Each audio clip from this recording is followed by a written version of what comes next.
Талғар ауданындағы жер. Осы жерден 40 сотық жер Қазақстан мұсылмандары діни басқармасының атынан тіркеліп алынған. Құрылыс салуы, сол мешіт құрылысын салуға. Бұл жерде жаңғыз мешіттің басы емес, мешіт медресесімен астында бұл 2 қабатты құрылыс болады, ғимарат. Жанында қатымханасы, сонан кейін дәретхана, ерлер, әйелдер. Бұның барлығы жаңа үлгідегі құрылыстар. Сонан кейін бас имам мен наиб имамға тұрғын үй. Өйткені осы мешіттің жағдайын әрқашан күндіз-түні ашық тұруына, сол мешіттің халыққа қызмет етуіне имамдарға жағдай осы жерден басынан жасалыну керек. Сол себептен осы жобаға үйді бірге кіргіздік ішіне. Мына кішкене жердің аумағының кішкене тарлығынан балалар медресесін сыйдыра алмады. Ол балалар медресесі жеке осы мешіттің орнынан 100 метр жерден әдейі балалар медресесі саламыз деп 9 сотық жер алдық. Сол жерден балалар медресесі саламыз. Бұл өзі бір жеке бір жоба болады. Ал қазіргі жобамыз осы ең басты мешіт құрылысын толық барлық жобасымен салу. Қанша адамға арналған? Бұл мешіттің 450 адамға арналған. 2 қабатты деп жаңа айттым. Астында Құран жаттайтын үлкен жігіттерге арналған бөлмелер болады. Ол жерде 20 жігіт жатып, Құран жаттау бөлмелер болады, Құран жаттайды. Бұлар біздің ертеңге Қазақстанның қарилары шығатын орын болады. Оның ішінде асханалары бар, өздерінің тамақ ішетін жерлері, барлық жағдайлары жасалған, ескерілген, соның барлығы солай салыну керек. Бас имам, наиб имамдардың, 2 наиб имамның бөлмелері салынады астында. Үстінде сол 450 адамға арналған намазхана. Әйелдер бөлмесі жанынан, мешіттің жанынан жеке әйел адамдар кіретін бөлмелер бар, кіріп намаз оқитын. Жанында мінареті, оны мешіт құрылысына қоспай, өзін жеке қойдым. Ол солай әдемі көрінеді. Оның биіктігі 26 метр. Мешіттің жерден айының ұшына дейін ұзын биіктігі 15 метр биіктікте болады. Осындай жаңа заманға сай, талаптарға сай, сондай мешіт болады, бұл құрылысы болады бұл жерде.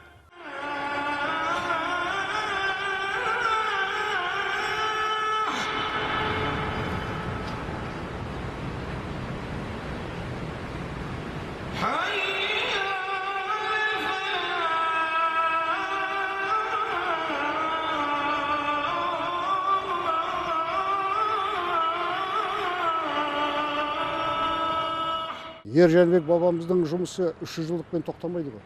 Ол істер мәңгілік. Қанша қазақ елі бар, соншама біздің бабамыздың аттары бәрі қала береді тарихта. Ол белгілі жайт. Ал енді биыл 550 жылдықты біз тойлайын деп жатырмыз.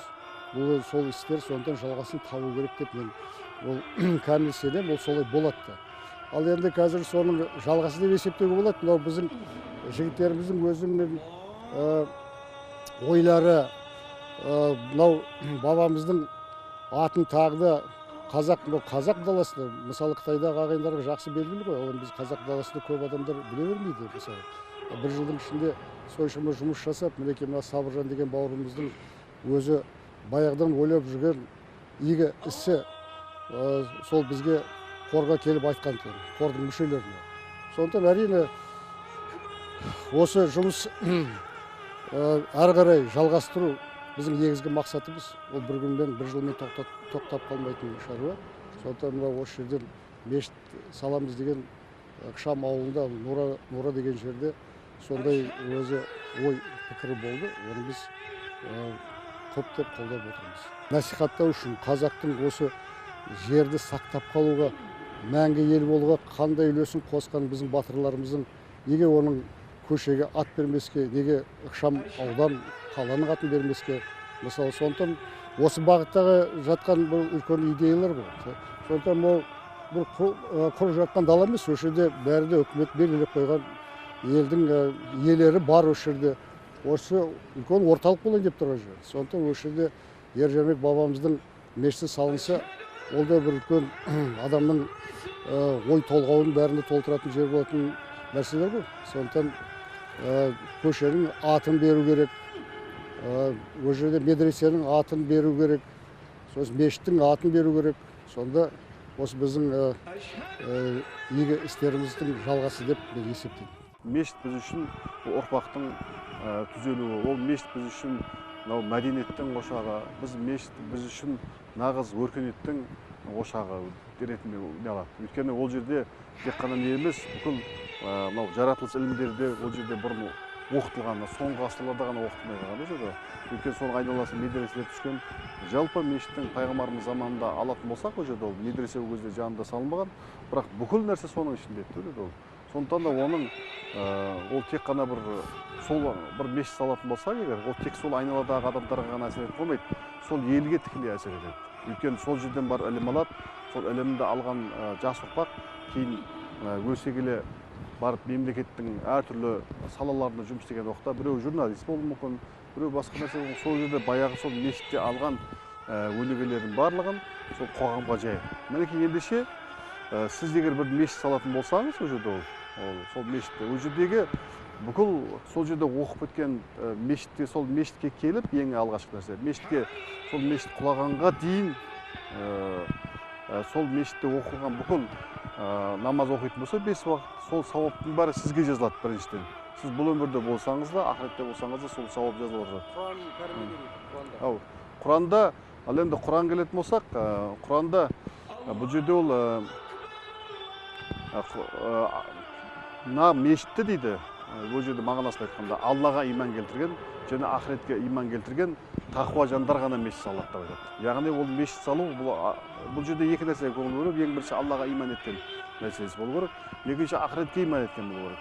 Яғни осындай тақуа жандар Құранда мешіт салады деп айтады. Ал енді пайғамбар мешітіне несіне қарасақ, несіне де хадисіне қарайтын болсақ, ол жерде ол нағыз мешіт салған адам дейді, ол жерде бұл өмірде мешіт салса, ақыретте оны бір жәннатта үй береді дейді. Ал енді ол пайғамбарымыздың айтқан бұл сауабы, ол бер жақтағы сауабы да. Одан басқа да көп нәрселер береді. Неге дейсіз, ол жаңа жерде қайта келетін болсақ, сол 5 уақыт намаз оқытқандардың барлығы сауабы сол кісіге жазылады біріншіден.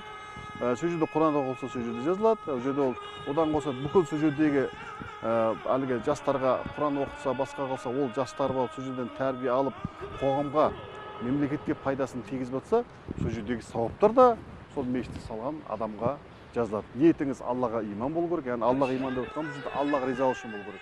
Мысалға бұны мынандай бір мысалмен келтіруге болады, бұл жерде ол уағыз ретінде айтатын болсақ. Түркияда мынандай бір жағдай болған, Сүлеймани мешіттің үлкен 6 мешіт бар. Сүлейман Сұлтан Сүлейманның салған өз мешіті бар. Сол Сүлейман Сұлтан салған уақытта былай деп айтады: мен мына мешітті өзім ғана саламын. Ешкім араласпау керек бұл мешіттің тірлігін, сауабын өзім ғана аламын дейді. Ешкім спонсор болмасын, ешқандай бизнесмендерден бір тиын алмағандар дейді. Әрине патша, бір елдің патшасы, үлкен Сұлтан Сүлейман сияқты патша салғаннан кейін жұрттың барлығы, сол елдің олигархтардың барлығы әрине сол сауап ортақ болғысы келеді. Бірақ ешқандай олигарх, ешқандай бай бизнесмендер ол жерге ортақ бола алмайды. Өйткені Сұлтан Сүлейманның тікелей жарлығы бар. Сөйтіп, сол біте бастаған уақытта, мешіт біте бастағанда, Сұлтан Сүлейман түс көреді ғой. Түсінде қиямет қайым болған, бұл жерде ол таразы тартылады. Сонда бір мешіттің бір таразының бір басына нені қойылады? Сүлейман салған үлкен мешіт қойылады. Бір басында бір құты айран қойылады ғой. Сонда бір құты айран әлгі мешітті басып кетеді. Содан Сұлтан Сүлейман таңертең оянады, түс, бұл не ағылған түс?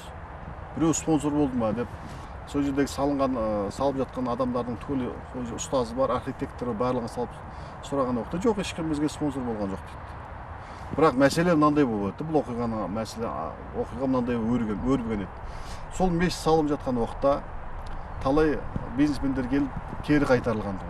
Бірақ сол мешіттің жанында бір жалғыз басты бір кемпір өмір сүрген қария. Оның жалғыз өзі бір лашықта тұрады, өзінің жалғыз бір ешкісі бар. Соны сауып, соның сүтін сатып, сомен күн көреді екен. Бір күнде соны сүтін сауып, бір құта бір не қылып, сүт қылып сатпақшы болып бара жатқан кезде күнде сол мешітті көреді. Сөйтіп ойлайды: ай, мен енді осы мешітке бір үлкен ақшам болғанда осыған бәрі сауап жасайтын, менде көмектесіп ортақ болар еді сауап, бірақ менің қолымнан не келеді деп бір күні ойлап, осы сүтімді берейінші, тым болса осыларға бір көмегім болсын деп, сол жердегі жұмысшыларына апарып бір құта айранды: шырақтарым, сендер мешіт саласыңдар ғой, мен де сендерге көмегім болсын көмегім болсын деген сөз, біз айтқанда спонсор болсын деген сөз ғой енді. Көмегім болсын деп мына ішіңдер дейді. Олар алады дағы сол біз айтқанда обедте, сол жерде обедтің ішінде сол көп тамақтың арасына араластырып жібереді. Сонымен ішеді олар сол тамақты. Сол күні Сұлтан Сүлеймен түс көреді ғой.